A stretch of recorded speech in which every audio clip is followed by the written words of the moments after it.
આજે સવારમાં ફ્રેશ થઈ અને આપણે વાડી બાજુ નીકળી ગયા હતા.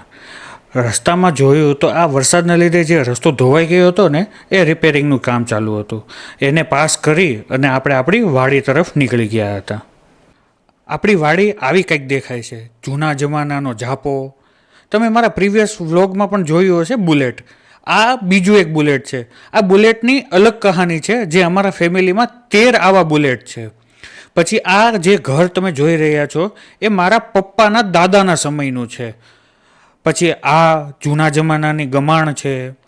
ચાલો તમને હું આ મકાન અંદરથી બતાવું. એક નજારો તમે અંદરથી માણો. તારા આંગણિયા એ પૂછીને જે કોઈ આવે રે આવકારો મીઠો આપજે રે જી.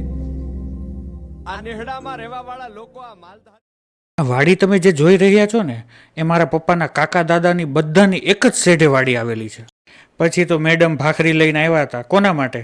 માછલી માટે. હા, અમારા કૂવામાં બહુ બધી માછલીઓ છે. એને ખવડાવવા માટે હેતલ ભાખરી લઈને આવી હતી. પછી એ ચોળીને માછલીને ખવડાવતી હતી. તમે જુઓ કેવડી મોટી માછલીઓ છે. 2 મૂછવાળી. હા, હેતલ એવું જ કહેતી હતી કે આ 2 મૂછવાળી માછલી છે. હવે તમે જે આ વાડી જોઈ રહ્યા છો ને એ મારા કાકાની છે. એમની મગફળી સુકાઈ ગઈ હતી. આજે એટલે એમનું થ્રેસર ચાલે છે જે મગફળીને અલગ કરવાનું કામ કરે છે. ખજૂરને કેવો માધવને ગમે એવો આયર દેય મેવો ન્યાને જોયા જેવો એ ખજૂરીને કેવો કેવો કેવો ખજૂરને કેવો માધવને ગમે એવો આયર દેય મેવો ન્યાને જોયા જેવો.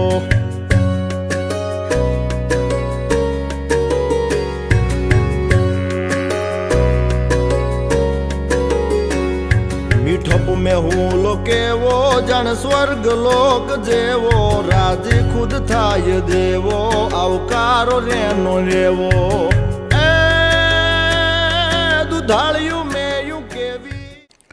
મેં તમને જે લાસ્ટ વિડીયોમાં સરપ્રાઈઝની વાત કરી હતી ને એ સરપ્રાઈઝ આ છે. હા, આપણી વાડીમાં પવનચક્કી ઊભી કરી છે. લાસ્ટ અમે જ્યારે ગામડે આવ્યા ને ત્યારે પવનચક્કીનું કામ ચાલુ હતું પણ અત્યારે ફૂલ્લી ઇન્સ્ટોલ થઈ ગઈ છે.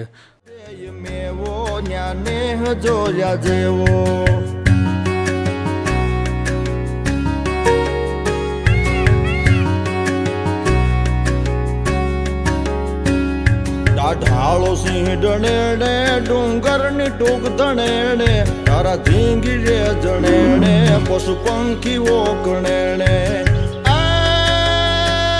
હીરબાઈ ડાંગ ઉઠાવે ઉઠાવે ઉઠાવે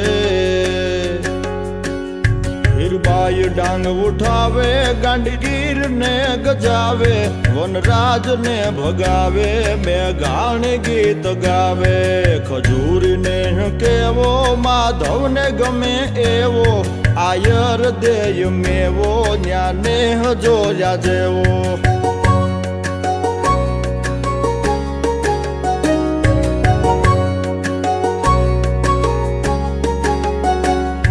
નદી ઘોડાવડી કેવી પહાડ ડૂબકી રમે એવી હાડમાં જોયા જેવી ગાંડગીર ને નેણે સેવી કઢીએ ન્યાની કેવી. આ વિડીયોમાં અહીંયા સુધી.